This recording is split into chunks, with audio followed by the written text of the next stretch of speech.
Okay, so to set up the Cyclone, we want to get our players to line up in a box type of setting around the key. So as we can see here, right, we have, about a square root of players, around the key, right? So we have a player here at the elbow, player here at the elbow, and two players near the net. So, a full square, around the key.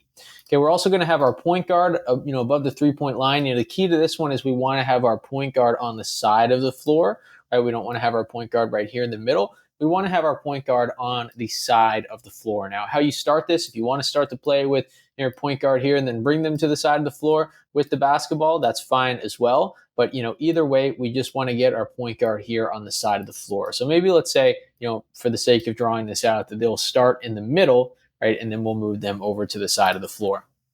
Now, the key to this play is we want to get a wide open layup. For one of our wing players, right here we have it as the 4. The 4 player is going to be the one receiving the wide open layup. So you want to put the person receiving the layup in this spot that number 4 is in. If you have a wing player or maybe a power forward that you trust to score around the rim, that would be a good player to put in this particular position. Now, we want to have a shooter down here in this number 2 spot. So somebody who you trust to shoot the basketball, right? Because, we want a lot of focus on that particular player, right? We want the defense to chase that player through screens, right? So we want the focus to be on number 2. So you should put one of your shooters or one of your stronger shooters in this number 2 spot. Okay, so what is going to happen to start? Number 2 is going to come over here and set a screen for number 3. Okay, so number 2 is coming over and setting that screen. So number 3 is coming off the screen, and number 1 is going to feed the ball over to number 3. So number 3 is receiving that basketball. Now, what's going to happen immediately after that is number 2 is going to come up here and set a screen for number 4. Okay, number 4 is coming off that screen nice and tight to the basket. They're going to receive a pass here from number 3, and they're going to get a wide open layup to the basket.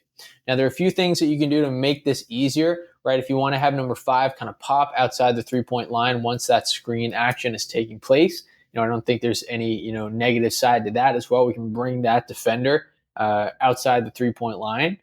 If you do have, a post player, a big, a 5 player, I, probably wouldn't recommend putting them on the floor for this. I'd probably recommend more of a small ball type of, team on the floor for this so that, the other team will match and there's not necessarily a lot of tall or great defenders around the rim on the floor. But that's neither here or there. That's not the point of the offensive play, obviously.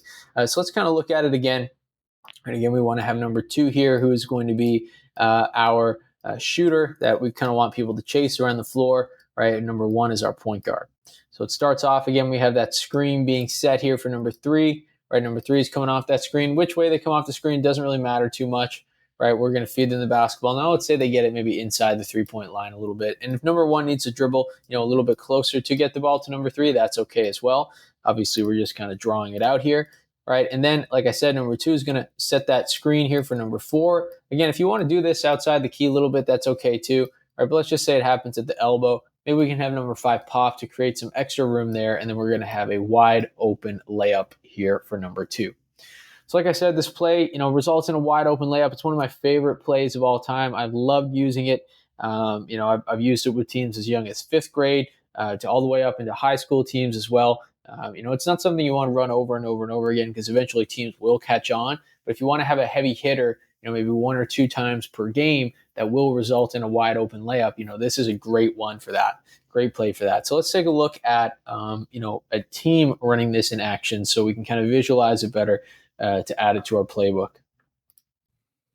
Hold on one quick second, coaches. Before you go anywhere, I've got a couple free resources waiting for you from the Basketball Coaches Academy that'll take your practices and take your teams to the next level.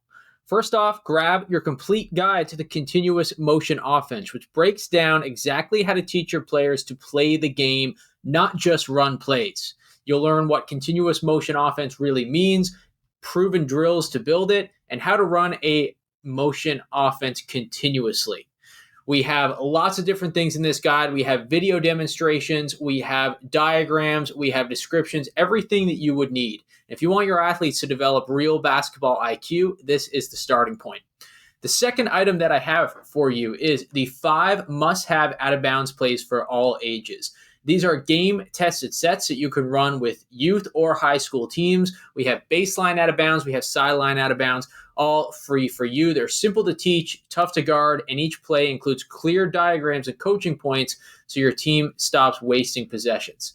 And lastly, I have the practice plan template. This printable practice plan template is the exact layout that I use to organize and plan every practice session. So you can plug in your warm-ups, skill blocks, team drills, and scrimmage notes so you can walk into every gym with a clear plan and zero guesswork. So I have these 3 free items for you. You can claim them using the link in the description. They'll be sent to you right away. Enjoy. Let's take a look here at the Golden State Warriors running this play in action. Now we have a couple clips here. Shout out to Basketball Minds on YouTube for providing these clips online, but we'll watch a few different scenarios now of the Golden State Warriors running this play. And let's start with this first one here. So as we can see, we have the ball on the left side of the floor, and then we're set up in our square. We already have this switch happening down at the edge of the baseline to receive the ball on the left side. So let's take a quick look at that. Right, we have that first pass here. It's received in the left side. And as you can see, we already have Steph Curry setting that screen for what appears to be Draymond Green. Draymond is coming off that screen. He's getting that wide open layup, right? I'm not 100% sure who that was. I believe it was Draymond, but could have been somebody else. Right, let's take a look at it again. I think this one comes from an inbound. So Golden State gets the ball inbounds. Looks like that's Kevin Durant there. So Kevin Durant is moving toward the left side of the floor. We can see that. Right, and we had that first screen being set. Right, we received the ball there, Klay Thompson, and we have Steph Curry setting that screen on Gobert, which again appears to be Draymond Green, that power forward, receiving the basketball for the layup. Now let's take a look at it one more time. Ball is on the left side. Steph Curry and Klay just appear to switch or screen. Steph Curry's right here setting that screen for, again, what appears to be Draymond. They love to run this for Draymond, it seems like. And again, that opens up that wide open layup. So we see Golden State, they run this frequently, right?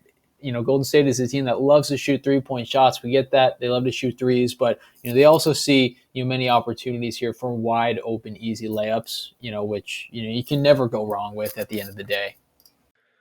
All right, folks, I need to quickly stop right there before we move into our next topic to mention that right now, 97.1% of our daily viewers are not subscribed to our channel. So that means if you are one of these people, if you are one of these 97.1% who are not currently subscribed but are watching this video, it would be greatly appreciated if you could take the time real quick to hit that subscribe button. It will help us continue to make content like this, continue to make basketball plays for other coaches, basketball drills for other players, and basketball, everything that, you know, both players and coaches and organizations alike can use. So again, if you could really quickly take the time to hit that subscribe button, it'll just take 2 seconds. It would be greatly appreciated.